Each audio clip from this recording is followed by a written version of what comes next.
ఆమె పేరు శాంతమ్మ. ఆమె వీధి పక్కన ఆహారం కొట్టు నడుపుతుంది.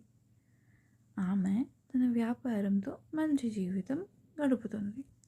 కానీ ఆమె జీవితంలో ఉన్న ఏకైక ఆందోళన కొడుకు. ఆమె కొడుకు ఇంట్లో తయారు చేసిన ఆహారం సరిగ్గా తినడం లేదు.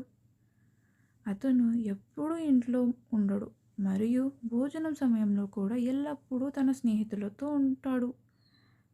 ఆమె ఆహారం రుచికరంగా ఉండటంతో ఆమె వ్యాపారం చాలా బాగా నడుస్తుంది.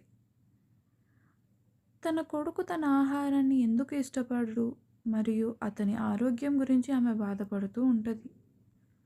కానీ ఒకరోజు తన కొడుకు క్షేమం గురించి ఆలోచనలో మునిగిపోయినప్పుడు ఆమె స్టాల్ తెరవడం ఆలస్యమైంది. ఆమె అమ్మేటప్పుడు వచ్చే జనం కంటే రెండింతలు ఎక్కువ మందితో తన స్టాల్ నిండి ఉండటం ఆమె గమనించింది. ఆమె దగ్గరికి వెళ్ళిన తర్వాత ఆమె కొడుకు ఏదో అమ్ముతున్నాడని చూస్తే ఆమె కొడుకు స్వయాన తయారు చేసిన బిర్యానీ అమ్ముతున్నాడు. ఇప్పుడు అతను తన స్నేహితులతో బయటకి వెళ్ళినంత కాలం అతను మంచి వంటకం కోసం వెతుకుతున్నాడని ఆమెకు అర్థమైంది. శాంతమ్మ నిజం తెలుసుకొని ఆమె చాలా సంతోషంగా ఉంది.